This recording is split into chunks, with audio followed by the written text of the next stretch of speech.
Commander Tyrak Vaughn had never seen the border alarms flare so violently, not even during the skirmishes that had nearly cost him his command years ago. Helix 7, the Empire's most fortified frontier station, shuddered as a distortion rippled across the void like a silent scream. The observation deck darkened to emergency tones as sensor glyphs spiraled into unreadable chaos. Tyrak stood at the center of the command ring, tall, sharp-jawed, and unflinchingly calm, though even he felt the prickle of unease racing up his spine. Origin, Tyrak demanded. Relt Korv, his lead analyst, hunched over the primary scope. Younger by a decade and far quieter in demeanor, Relt was the sort of man whose stillness sharpened when danger approached. His fingers flew across the interface, recalibrating a dozen filters at once. Not natural, he murmured. Definitely engineered. But the frequency pattern isn't like anything we've cataloged. It's old and new at the same time. The distortion thickened into a vortex. Gravity flexed. Helix 7's hull groaned. Tyrak's throat tightened as a dark wedge of metal pierced through the rift with slow, deliberate certainty. The unknown vessel drifted forward, shedding arcs of residual energy like fading ghostlight. Relt stiffened. It's a ship. Singular. No escort. Tyrak narrowed his eyes as the view sharpened. The vessel was angular, armored in a style that had vanished from the galaxy ages ago, practical plating, ballistic contours, and a brutalist silhouette that belonged more to museums than war zones. Yet every reading contradicted the visual. Power output surged beyond quantification. Scanners returned nothing except system crashes and saturation errors. Instruments built to classify supercarriers could not measure a ship with a shape old enough to be an antique. Scale? Tyrak asked. Comparable to an Imperial dreadnought, Relt replied, swallowing hard. But the mass density, sir, it's impossible. The hull is absorbing every pulse we send. A murmur swept around the command ring. Officers exchanged nervous glances.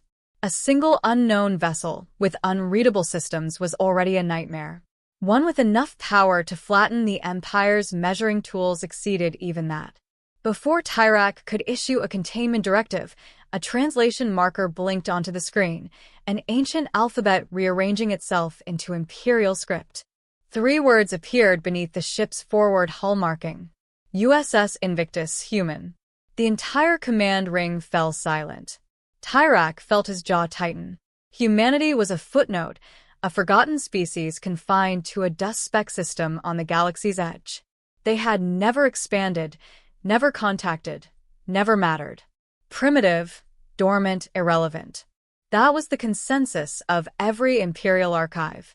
This must be a misclassification, Tyrak said, though the words felt empty even to him. Relt shook his head. Cross-reference complete. The symbol matches a pre-FTL human emblem found in minor anthropological logs. Never updated because, well, they were considered harmless. Harmless. The word felt absurd now as the Invictus floated like a sleeping giant, its presence alone bending sensors to failure. The panic hit the station gradually, then all at once. Officers scrambled between stations as warning glyphs turned crimson. Automated threat algorithms, cold, unbiased, and brutally honest, flashed their verdict above the command ring. Danger class, unquantifiable.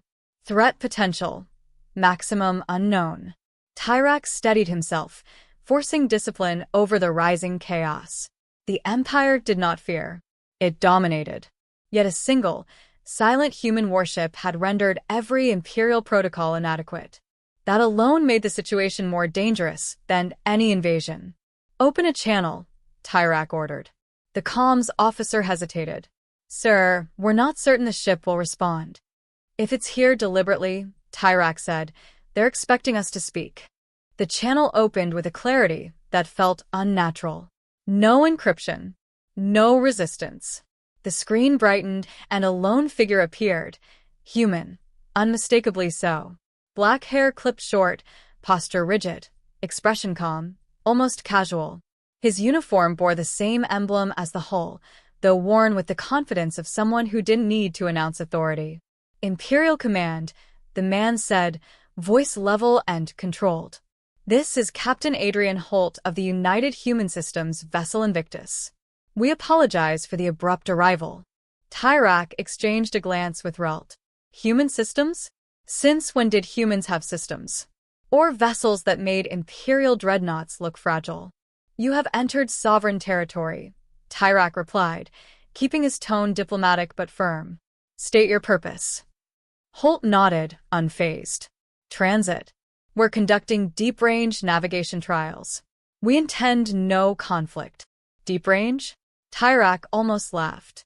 No species alive could breach that rift without announcing their presence to half the galaxy, yet the Invictus appeared as if it had simply stepped through a doorway. "We request that you hold position until we determine your legal status," Tyrak said. Holt didn't argue. He didn't even look inconvenienced. Instead, he offered a faint, unreadable smile. "As you prefer. We will maintain standby." Tyrak muted the channel. His pulse hammered in his throat. Relt leaned close, voice low. "Sir, you should see this." Dozens of micro-readings cascaded down Relt's display. Energy spikes, spatial distortions, exotic signatures that defied classification. Every Imperial ship in the region was experiencing simultaneous targeting pings, soft, silent, and eerily precise. The Invictus had locked onto them automatically, without raising weapons. "They're watching us," Relt said quietly. "They're assessing us," Tyrak corrected, though he wasn't sure it mattered. The command ring felt colder, as if the void itself had crept inward. Tyrak's instincts, the ones that had carried him through wars and disaster, whispered a warning he had never heard before. This was no accident. Humans had arrived with purpose, and whatever that purpose was, the Empire was unprepared. He glanced once more at the silent warship hovering against the stars, a relic that defied history and logic. Humanity should not have possessed such power. They should not have been here. And yet they were. Tyrak exhaled slowly, forcing composure back into his spine. "Begin full analysis," he said. "We need to understand what we're facing before we respond." The officers scattered into motion. Relt adjusted the scanners for a fresh attempt, though both men knew it would be useless. As the Invictus loomed silently beyond the viewport, Tyrak felt a sensation he had not experienced since childhood, an unfamiliar, unwelcome tightness in his chest. It took him a moment to name it. Fear. And beneath that fear, something worse, the dawning realization that this was only the beginning. The channel reopened with flawless immediacy, as though the Invictus had anticipated Tyrak's decision before he made it. Captain Adrian Holt appeared again, framed by the quiet, metallic interior of his ship. Nothing about him seemed theatrical, yet his composure unsettled everyone watching. Tyrak sensed no arrogance, no bluster, only a calm self-assurance that implied he held every advantage and saw no need to display it. "We are still holding position as requested," Holt said. "If you require additional verification or procedural compliance, we will cooperate where feasible."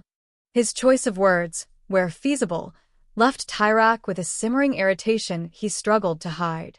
It was the tone of a superior indulging an inferior bureaucracy. Yet the Empire was not inferior. It couldn't be. He steadied his expression, refusing to project weakness. "Your ship's arrival triggered a system-wide alert," Tyrak replied. "We require clarification on your methods of transit, your intended destination, and the reason for your presence in a restricted Imperial corridor." Holt nodded as if he had expected each question. "Your spacefold regulations are well known to us. Our trajectory through the rift was not intended to intersect Imperial boundaries. A navigational deviation extended our exit point by several light minutes." The explanation was delivered plainly, but Relt whispered from Tyrak's left, "That implies they can chart rift corridors with precision we can't even attempt." Tyrak silenced him with a brief gesture. Holt had certainly heard, yet gave no reaction. "Regardless of intention," Tyrak said, "you have entered highly regulated space. Imperial protocol mandates a full threat assessment until your vessel's capabilities are properly catalogued." For the first time, Holt's posture shifted, though only slightly. "Commander," he said, If our capabilities were hostilely aligned, your station would not have had time to raise an alert. A ripple of discomfort passed through the command ring. The statement wasn't a boast. It was a simple truth, delivered without heat. Tyrak found himself forced into silence for a moment. The brutal honesty of the remark left no graceful counter. He studied Holt's face, searching for any hint of malice, any crack that revealed intention. He found none. "We have detected that your systems are passively analyzing our fleet," Tyrak said at last. "Explain." "That is standard protocol for all United Human Systems vessels," Holt said. "Our automated tactical network surveys the environment to maintain situational awareness. It does not prepare for conflict unless conflict is initiated." Relt leaned closer to Tyrak. "Sir, that means their baseline sensory grid includes tactical acquisition. No warship we know has that architecture." Tyrak ignored the whisper, but the significance hammered inside his skull. Humanity had not simply advanced, they had evolved an entirely different philosophy of defense. The Empire always escalated to demonstrate dominance. Yet Holt acted as though escalation was irrelevant, unnecessary. "Your ship's power signature is beyond anything we have encountered," Tyrak pressed. "We cannot ignore that." Holt's eyes softened with something almost like sympathy. "You are correct to be cautious. But power alone does not imply aggression. It implies danger," Tyrak countered. "Only to those who expect violence," Holt replied. The remark stung because it was true. Imperial doctrine was built on the presumption that every unknown posed a threat. Yet this human captain seemed to understand that doctrine intimately. Too intimately. Relt activated a secondary channel at Tyrak's nod. "Captain Holt," he said, stepping forward, "your vessel's hull composition resists every form of scan we possess. We're unable to determine even its approximate age. Can you disclose its class?" "Invictus is a Vanguard-class long-range capital vessel," Holt said. "She is the first of her line." "That implies others exist," Relt said cautiously. "It implies humanity has prepared for the worst," Holt corrected. "And the galaxy may soon understand why." The words hung in the air like a shadow. Tyrak felt a tremor of unease coil inside him. This was the first hint, subtle but unmistakable, that Holt was not simply a traveler. He had come from somewhere dangerous, carrying knowledge the Empire did not possess. "What threat are you referring to?" Tyrak asked. The slightest pause shifted the atmosphere on both ends of the transmission. Holt's expression grew unfamiliar, less certain, less composed. It was the look of someone weighing truths against consequences. "I cannot answer that fully," Holt said. "Not without authorization from my command authority and not without assurances from yours." Tyrak despised the sensation of being placed on equal footing with a species the Empire had dismissed for centuries. Yet he sensed Holt was not withholding information out of malice. Something larger hung behind his restraint. "Captain Holt," Tyrak said, "I must determine whether your presence constitutes a strategic threat." "Then allow me to demonstrate our intentions," Holt replied. "I will power down our primary armament systems. You will notice a reduction in our ambient energy signature." Relt's console lit with renewed motion. "Sir, he's doing it. The ship is reducing output by a significant margin. Still far beyond Imperial levels, but it's a gesture. A gesture of trust. Or a way to show that, even weakened, the Invictus remained untouchable." Tyrak studied the man on the screen. Holt had offered concessions without yielding strength. He seemed determined to avoid conflict, and yet clearly prepared for war. "Captain," Tyrak said carefully, "what is it you expect from us?" "Only space to pass through safely," Holt answered. "And discretion. Our presence here should not escalate into a diplomatic incident." "Discretion." Tyrak nearly scoffed. A ship like the Invictus could not exist without destabilizing the galaxy's balance of power. "You are requesting the impossible," Tyrak said. Holt inclined his head. "Then I request the closest approximation." The screens flickered as an external disturbance rippled across the station. A fresh alert blared from Relt's console, sharp and discordant. "Commander, new anomaly forming behind the human vessel. Energy surge is off the scale." Tyrak's blood chilled. Holt turned his head off screen, as though reading information from a source only he could access. His voice, when he returned his gaze to Tyrak, had lost its softness. "Commander Vaughn, I advise you brace your fleet. Something is coming through that rift." The urgency in Holt's tone cut through the command ring like a blade. Tyrak felt the first true flash of fear since the Invictus had appeared. Fear not of the human warship, but of whatever followed behind it. Holt's final words before the channel snapped to alert mode sent a shiver across every officer present. This wasn't our doing. And it wasn't an accident. The screen dimmed, leaving Tyrak facing the void, where two rifts now churned, one holding a silent human titan, and the other opening like a wound hungry for what lay beyond. The rift behind the Invictus widened with a low-frequency tremor that reverberated through Helix 7's hull, rattling pipes and sending a metallic groan through the command deck. It was deeper, darker, and far less controlled than the elegant corridor the human vessel had emerged from.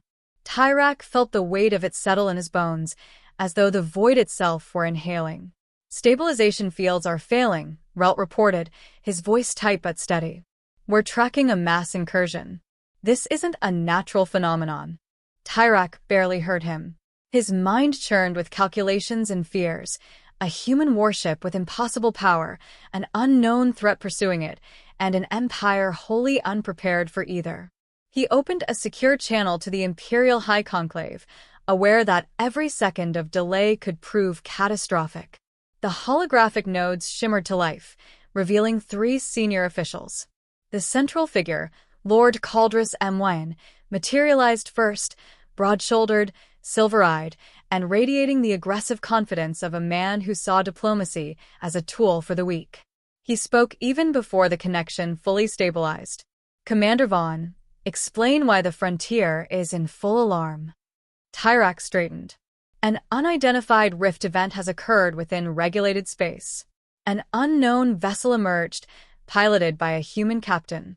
"Human?" Caldrus barked. "A species barely worthy of classification as sapient?" Relt suppressed a grimace. Tyrak forced himself to continue. "Their ship's capabilities exceed every threshold we possess. And now a second rift is opening." To Caldrus's right, diplomatic officer Varek Sol leaned forward, his analytical gaze sharp beneath thin, angled brows. "What is the nature of the second rift?" "We don't know yet," Tyrak admitted. But Captain Holt seemed concerned. Strongly concerned. Caldrus scoffed. "The human ship is likely responsible. Primitive species often tamper with forces they do not understand." "With respect," Tyrak said carefully, "this vessel is anything but primitive." Varek interlaced his fingers. "Do we have visual confirmation?" Relt transmitted the sensor feed. The Invictus drifted before the expanding tier, its hull gleaming with a solemn, almost predatory calm. The rift churned behind it like an abyss stretching wider with each second. The moment Caldrus saw the human ship, his expression shifted, not to fear, but to rage. "This is an incursion. The Empire will not be mocked by a lone vessel bearing a forgotten name. Engagement would be suicide," Relt said before Tyrak could stop him. "Their passive systems alone could disable our fleet." Caldrus turned his attention to the young analyst. "State your rank, boy." "Senior Tactical Analyst," Relt answered evenly. "And does your analysis include the possibility that this ship is bluffing?" Relt didn't waver. No bluff could generate readings of this magnitude. Varek spoke softly, but firmly. "Commander Vaughn, what does the human captain claim?" "That their arrival was unintended," Tyrak said. "And that something followed them." Caldrus sneered. "A convenient lie." Tyrak replied, "The second rift's signature does not match the first. It's unstable and violently asymmetric." Another tremor shook the station. The rift expanded into a jagged wound in the void. A sickly, iridescent glow seeped from within, illuminating the Invictus's hull. Holt's ship made no move to retreat or attack. It held position as though bracing for impact. The conclave watched in weighted silence as smaller distortions flared around the wound, scouts, probes, or living entities pushing outward. Caldrus leaned close to the projection. Commander Vaughn, you have one task. Seize that human vessel before this escalates further. Relt inhaled sharply. That will provoke. Enough, Caldrus snapped. Humanity does not possess the strength to threaten us. Tyrak nearly laughed at the absurdity, but discipline held him back. My lord, with respect, the Invictus is capable of. Issue the order, Commander, Caldrus interrupted coldly. Or yield your command to someone who will. For a moment, Tyrak felt the crushing weight of Imperial authority. His oath bound him to obedience, yet logic and instinct warned that attacking Holt would end in annihilation. Varric's voice cut through the tension. Lord Caldrus, perhaps we should consider that the human vessel's presence is not an offensive act but a defensive one. Caldrus glared. You sound frightened. I am rational, Varric replied. And rationality suggests that if the humans fear what follows them, we should fear it as well. Before Caldrus could respond, the rift surged. A deafening pulse of energy rippled across all channels. The feed dissolved into static, then reformed, showing something emerging, dark silhouettes layered with shifting, crystalline armor. Their forms were jagged, asymmetrical, wrong in ways that defied biological norms. The command deck froze. Even Caldrus fell silent. Tyrak leaned forward. Relt, what are those? I don't know, Relt whispered, genuine fear threading his voice. But they aren't like any species in the archives. A sudden ping cut through the silence. The Invictus had sent a direct message. Holt appeared without preamble, urgency replacing his earlier calm. Commander Vaughn, those entities are hostile. My vessel is preparing to intercept. Explain what they are, Tyrak demanded. A threat your empire has never faced, Holt replied. One humanity has fought in distant reaches for centuries. The image of the rift behind him cracked with a thunderous jolt as a second wave of crystalline figures surged into real space. Varric spoke first. Why are they here? Because we are, Holt said. We've been attempting to draw them away from the core regions. But they adapt. They pursue. Caldrus reappeared on Tyrak's secondary display, face contorted with fury. Commander, order the human vessel to stand down. Tyrak muted him in a single decisive motion. The shockwave of his own boldness raced through him. But it felt right. Something ancient, instinctive, and stubborn flared in his chest. He faced Holt. Captain, what do you require? Holt exhaled, relief flickering in his eyes. Space. And for your fleet not to intervene. If we engage them directly, we can contain the breach. And if we don't, Tyrak asked, then your empire will witness what they can do. The Invictus shifted into motion, slow, solemn, terrifying in its confidence, as the first energy flares lit its hull. The crystalline entities reacted, streaking outward like shards of living glass. Tyrak watched the behemoth human warship move with the precision of a predator approaching an inevitable kill. Yet even in its power, there was urgency, desperation, and a grim, heavy purpose that chilled him. He understood then that humanity's silence was not born of secrecy, but of duty. Behind him, the conclave channel flickered with Caldrus's muted rage, Varric's contemplative stillness, and the Empire's dawning fear. The rift widened again, and Section 3 ended with the truth settling heavily over the command deck. For the first time in living memory, the Empire was not the apex force in the void. And whatever humanity had been fighting in the dark, it was now here, hungry, relentless, and advancing. Here is Section 4 written exactly to your specifications. Clear, focused, character-driven, under 1,000 words, no headings, and tightly centered on the main characters and central conflict. The wind carried the scent of scorched metal across the ravine as Arin descended the fractured slope. He moved carefully, each step measured, though urgency pressed against his ribs like an invisible hand. The distress beacon he detected an hour earlier pulsed through the air in a steady rhythm, guiding him toward a narrow plateau lit by the flicker of a dying power cell. A lone figure knelt beside the wreckage of a small survey craft. Her hands trembled as she tried to pry open a warped panel with a tool far too delicate for the job. When she heard his boots scrape against the stone, she sprang to her feet, eyes sharp with fear and defiance. "Stay back," she said, voice strained but steady. The tool in her hand shook, more from exhaustion than threat.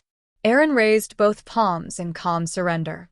"If I meant you harm, I wouldn't have announced myself." Her gaze darted to his insignia, an explorer's emblem worn down by years of travel and conflict. Recognition flickered, though not relief. "You're a ranger," she said quietly. "Then this crash isn't an accident to you either." The implications settled heavily between them. Arin stepped closer, studying the shattered hull. The damage was too precise, too deliberate. "Someone targeted you. Why?" She hesitated, then the tool slipped from her fingers. "My name is Lyra. I found something during a geological survey. Something I wasn't supposed to uncover." He waited, offering silence as encouragement. "A sealed chamber beneath the southern dunes," she continued. "Older than any recorded settlement. Inside it was a device, lightweight, crystalline, but active. I removed it, thinking it was harmless. Hours later, sensors detected a ship tracking me. I fled, but..." Her voice cracked as she gestured helplessly at the collapsed wing of her craft. Arin crouched beside a scorched surface, brushing away soot to reveal a pattern etched beneath the damage, an insignia he recognized from reports he'd hoped were exaggerated. The mark of the Helios Covenant, a clandestine faction rumored to scour entire star systems for relics tied to ancient energy sources.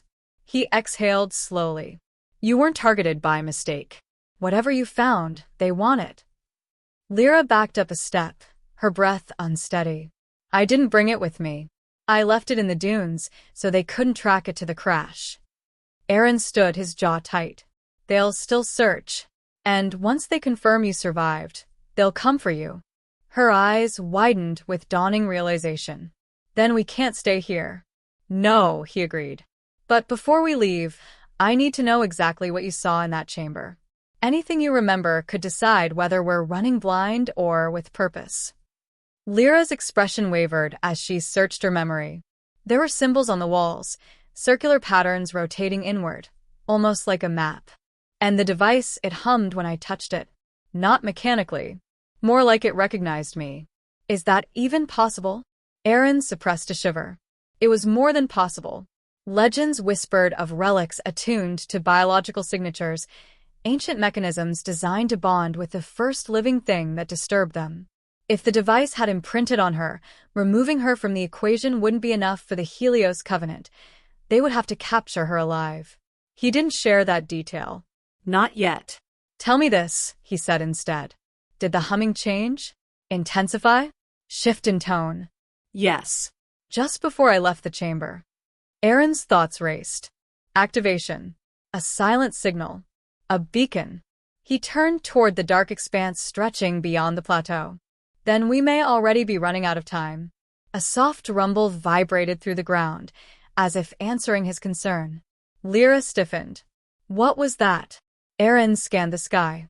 A pinprick of light glided across the upper atmosphere, too slow to be a meteor, too fast to be a civilian craft. Its trajectory bent toward their position with predatory precision. "They found the crash site," he said. "We need to move, now." Lyra took a shaky step toward him, desperation overriding exhaustion. "Where?" "There's nothing out here but rock and open sky." Arin pointed to the ravine. "There's a subchannel that leads into a network of caves. It'll buy us time to think." "Time?" she asked, voice tightening. "You think they'll follow us?" He met her gaze, with grim honesty. "They're already here." Another tremor rippled through the ground, stronger this time.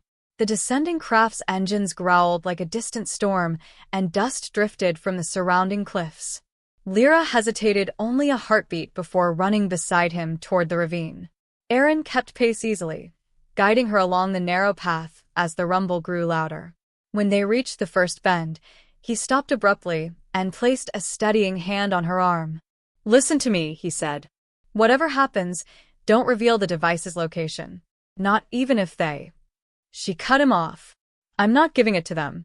I'd rather bury myself in the dunes than let them take it. The determination in her voice caught him by surprise. The vulnerability he'd seen earlier was still there, but beneath it was steel. Before he could answer, a blinding white beam sliced across the plateau behind them, scorching stone and sending debris cascading into the ravine. The blast missed them by meters, but made the message unmistakable. Arin grabbed her hand. Go! They sprinted deeper into the dark passage as another blast erupted behind them, shaking the walls. The air thickened with dust and heat, yet they didn't slow. Only once a curve in the tunnel swallowed them in shadow did Arin risk glancing back.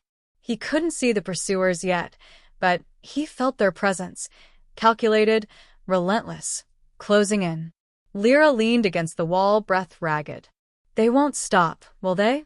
No, he said quietly. But neither will we. As they pressed onward, the darkness ahead felt less like an escape and more like the mouth of a choice neither could avoid. And for the first time, Arin realized the conflict wasn't just about the relic she'd found. It was about the two of them standing between an ancient awakening and those who would exploit it. He didn't know where the path would lead, but he knew this much. They had crossed the threshold of something irreversible. And whatever waited beyond the next bend would demand far more from them than fear or survival. It would demand purpose.